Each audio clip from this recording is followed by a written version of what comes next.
بسم اللہ الرحمن الرحیم۔ السلام علیکم معزز طلباء کرام، آپ سب کیسے ہیں؟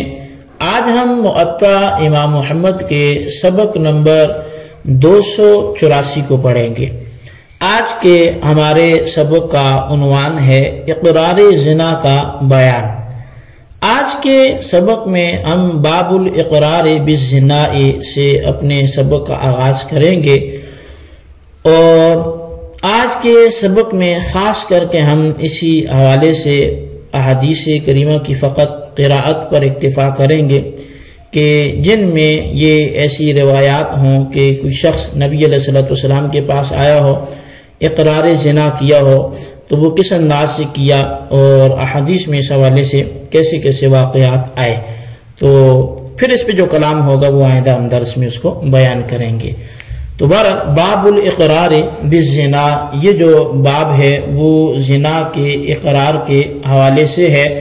اس باب میں امام محمد رحمۃ اللہ علیہ آپ جو حدیث پاک لے کے آئے ہیں وہ اخبرنا مالک اخبرنا ابن شہاب عن عبید اللہ بن عبد اللہ بن عتبہ عن ابی ہریرہ و زید بن خالد الجہنی انہما اخبراہ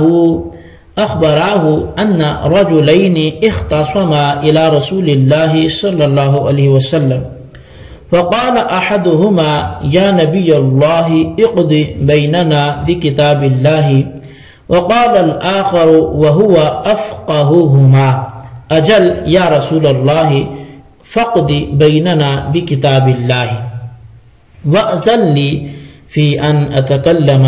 قال تكلم. قال إن ابني كان عسيفا على هذا يعني أجيرا فزنا بامرأته فأخبروني أن على ابني الرجم فافتديت منه ب100 شاة وجارية لي، ثم إني سألت أهل العلم فاخبروني إنما على ابني جلد 100 وتغريب عام وإنما الرجم على امرأته. فقال رسول الله صلى الله عليه وسلم أما والذي نفسي بيده لأقضين بينكما بكتاب الله تعالى، أما غنمك وجاريتك فرد عليك. وجلد ابنه 100 وغربه عاما، وأمر أنيسا الأسلمي أن يأتي امرأة الآخر فإن اعترفت رجمها فاعترفت فرجمها۔ امام محمد رحمۃ اللہ علیہ حدیث پاک ذکر کرتے ہیں کہ ہمیں امام مالک نے ابن شہاب سے خبر دی، وہ عبید اللہ بن عبداللہ بن عتبہ سے، اور وہ حضرت ابو ہریرہ اور زید بن خالد الجہنی رضی اللہ عنہما سے بیان کرتے ہیں کہ ان دونوں نے مجھے خبر دی کہ 2 مرد رسول اللہ صلی اللہ علیہ وسلم کے پاس مقدمہ لائے۔ ان دونوں میں سے ایک بولا، اے اللہ کے نبی، ہمارے درمیان کتاب اللہ میں سے فیصلہ فرمائیے۔ دوسرے نے کہا جو زیادہ سمجھدار تھا کہ ہاں یا رسول اللہ، آپ ہمارے درمیان کتاب اللہ سے فیصلہ فرمائیے اور مجھے اجازت دی جائے کہ میں کچھ کہوں۔ آپ نے فرمایا کہو، کیا کہنا چاہتے ہو؟ وہ کہنے لگا کہ میرا بیٹا اس کے ہاں اجرت پر کام کرتا تھا، اس نے اس کی بیوی سے زنا کیا۔ لوگوں نے مجھے بتایا کہ میرے بیٹی کی سزا رجم ہے۔ میں نے اس کی فدیے میں 100 بکریاں اور 1 لونڈی دی ہے۔ میں نے پھر مسئلہ دریافت کیا اہل علم سے، تو لوگوں نے بتایا کہ میری بیٹی کی سزا 100 کوڑے ہے اور 1 سال کی جلا وطنی ہے، اور رجم کی سزا اس کی بیوی پر ہے۔ تو نبی علیہ السلام نے فرمایا کہ اس اللہ کی قسم جس کی قبضہ قدرت میں میری جان ہے، میں یقیناً تمہارے درمیان اللہ تعالیٰ کی کتاب سے ہی فیصلہ کروں گا۔ رہی وہ تیری 100 بکریاں اور تیری لونڈی، وہ تمہیں واپس لوٹائی جاتی ہیں۔ پھر آپ نے اس کے بیٹے کو 200 کوڑوں کی سزا سنائی، اس کے بیٹے کو 100 کوڑوں کی سزا سنائی، اور 1 سال کی جلا وطنی کا بھی حکم دیا، اور انیس اسلمی کو حکم دیا کہ مذکورہ عورت کے پاس جانا، اگر وہ زنا کے اعتراف کرتی ہے تو اسے رجم کر دینا۔ چنانچہ اس عورت نے زنا کے اعتراف کر لیا تو پھر انہوں نے بھی اس کو رجم کر لیا۔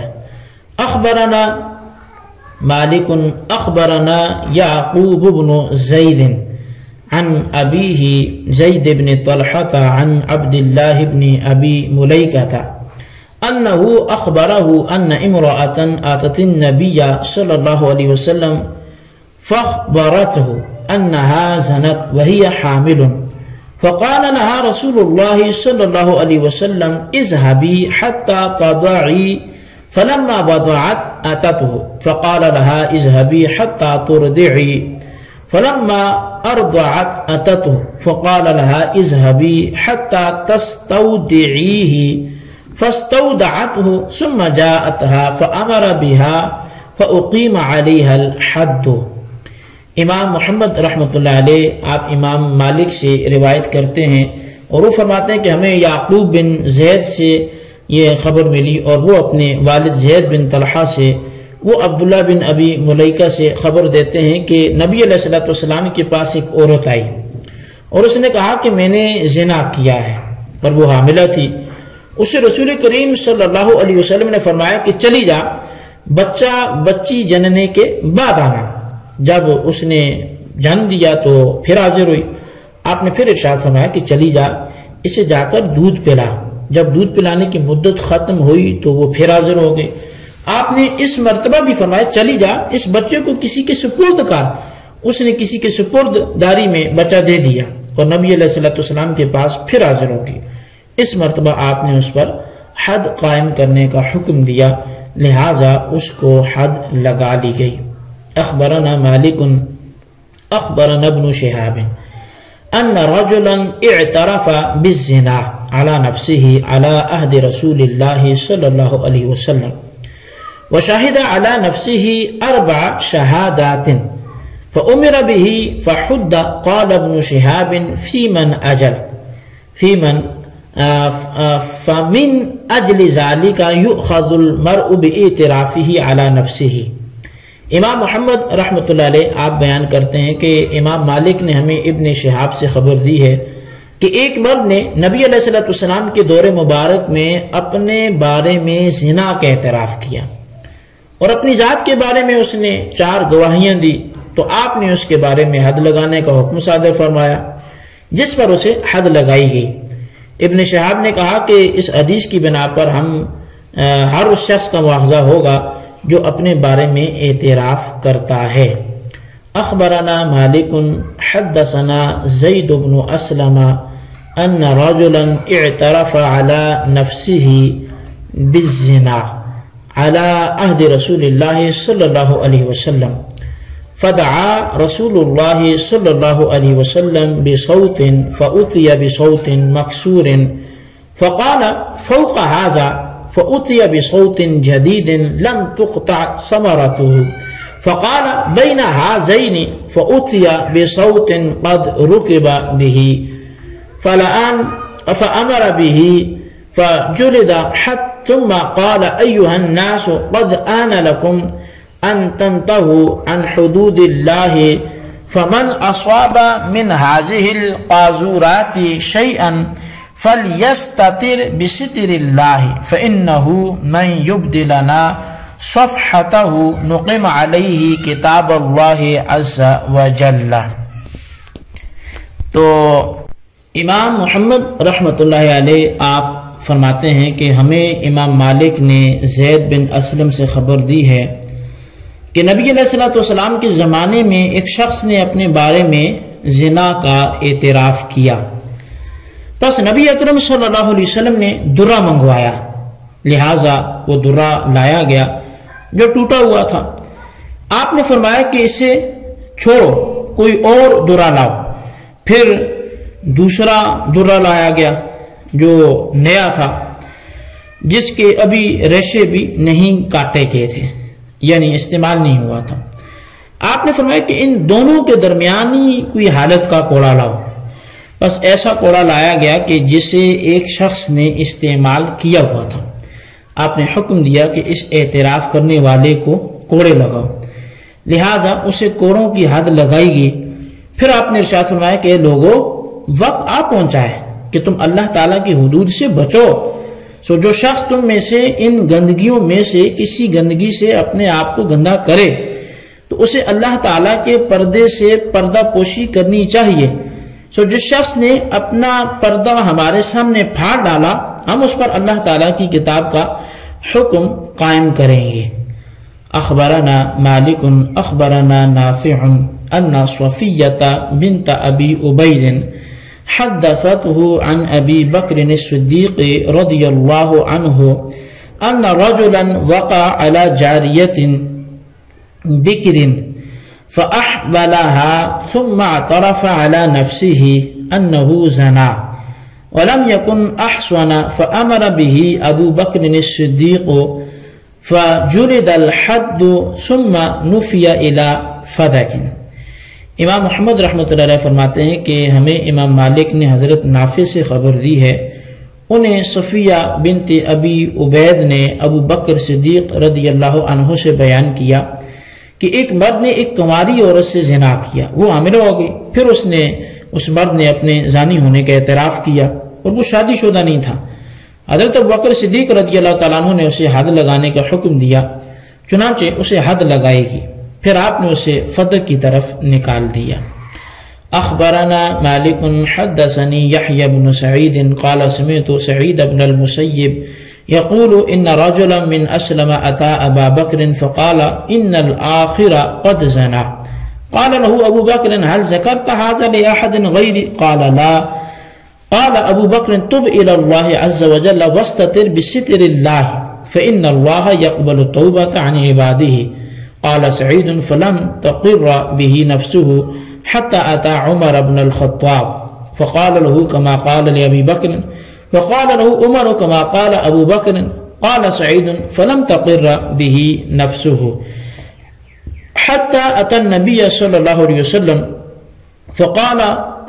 فقاله الآخر قد زنا، قال سعيد فأعرض عنه النبي صلى الله عليه وسلم فقال له ذلك مرارا، كل ذلك يعرض عنه حتى إذا أكثر عليه بعث إلى أهله فقال أيشتكي أبيه جنة؟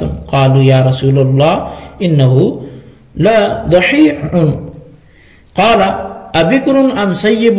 قال سيب، فأمر به فرجم۔ جی اب یہ امام محمد رحمۃ اللہ علیہ روایت ذکر کرتے ہیں، امام مالک نے ہمیں خبر دی کہ مجھے یحییٰ بن سعید نے بتایا، انہوں نے کہا کہ میں نے حضرت سعید بن مسیب رضی اللہ تعالیٰ عنہ کو کہتے سنا کہ ایک مرد قبیلہ اسلم سے تعلق رکھنے والا حضرت ابو بکر صدیق رضی اللہ عنہ کے پاس آیا، کہنے لگا کہ میں نے زنا کیا ہے۔ تو حضرت ابو بکر صدیق رضی اللہ عنہ نے پوچھا کہ کیا تو نے اس کا ذکر میرے سوا کسی اور کے سامنے بھی کیا ہے؟ تو وہ کہنے لگا کہ نہیں۔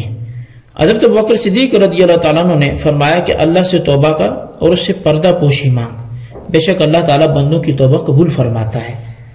حضرت سعید بیان کرتے ہیں کہ اس شخص کا دل مطمئن نہ ہوا، یہاں تک کہ وہ حضرت عمر رضی اللہ عنہ کے پاس آیا تو حضرت عمر نے بھی اسے وہی کچھ فرمایا جو حضرت ابوبکر صدیق فرما چکے تھے۔ حضرت سعید کہتے ہیں کہ اس کا دل پھر بھی مطمئن نہ ہوا، یہاں تک کہ وہ نبی علیہ السلام کی بارگاہ میں حاضر ہو گیا اور عرض کرنے لگا کہ مجھ ناچیز سے زنا ہو گیا ہے۔ تو حضرت سعید بیان کرتے ہیں کہ یہ سن کر نبی علیہ السلام نے اس سے منہ پھیر لیا، اس نے یہی بات آپ کے سامنے بار بار کی، آپ ہر بار اس سے اعراض فرماتے رہے، یہاں تک کہ جب بہت مرتبہ اقرار کر چکا تو آپ صلی اللہ علیہ وسلم نے کسی اور کو اس کے گھر بھیجا تاکہ جا کر دریافت کرے کہ یہ شخص کسی بیماری میں مبتلا تو نہیں ہے، کیا یہ دیوانہ تو نہیں ہے؟ تو اس وقت لوگوں نے جواباً عرض کیا کہ انہو لصحیح، کہ یہ جو بندہ ہے یہ کوئی بیمار نہیں ہے، یہ بالکل ٹھیک ٹھاک ہے، صحت مند ہے، تندرست ہے۔ پھر آپ نے پوچھا کیا یہ شادی شدہ ہے کہ کنوارا ہے؟ تو کہا کہ یہ شادی شدہ ہے۔ پھر آپ نے اسے سنگسار کرنے کا حکم دیا، جس پر اسے سنگسار کر دیا گیا۔ اخبرنا مالک اخبرنا یحییٰ بن سعید انہ بلغہ ان رسول اللہ صلی اللہ علیہ وسلم قال لرجل من اسلم يدعى هزالا یا هزال لو سترته بردائك لكان خيرا لك، قال يحيى فحدثت بهذا الحديث في مجلس فيه يزيد بن نعيم بن هزال فقال هزال جدي والحديث صحيح حق۔ امام محمد فرماتے ہیں کہ ہمیں یحییٰ بن سعید نے یعنی امام مالک اور انہوں نے ہمیں خبر دی کہ انہیں یہ بات پہنچی کہ رسول اللہ صلی اللہ علیہ وسلم نے قبیلہ اسلم کے ایک مرد حزال نامی کو کہا، اے حزال، اگر تو اپنی چادر ڈال کر پردہ پوشی کر لیتا تو یہ تیرے لیے بہتر ہوتا۔ تو حضرت یحییٰ کہتے ہیں کہ میں نے یہ حدیث ایک مجلس میں بیان کی جس میں یزید بن نعیم بن حزال بھی موجود تھا۔ وہ سن کر کہنے لگا کہ حزال میرے دادا تھے اور حدیث صحیح اور حق ہے۔ تو بہرحال یہ چونکہ ابھی ہم نے احادیث کا سلسلہ پڑھا ہے، اس پر امام محمد کیا فرماتے ہیں ہم آئندہ پڑھیں گے، تو اسی لیے آج کے سبق ہم یہی موقوف کرتے ہیں اور آئندہ اس پر جو قیل و قال ہے، کلام ہے، وہ کریں گے۔ اللہ تبارک و تعالیٰ سے دعا کرتے ہیں جو پڑھا سنا سے یاد رکھنے کی توفیق نصیب فرمائے، آمین بجاہ النبی الامین صلی اللہ علیہ وسلم۔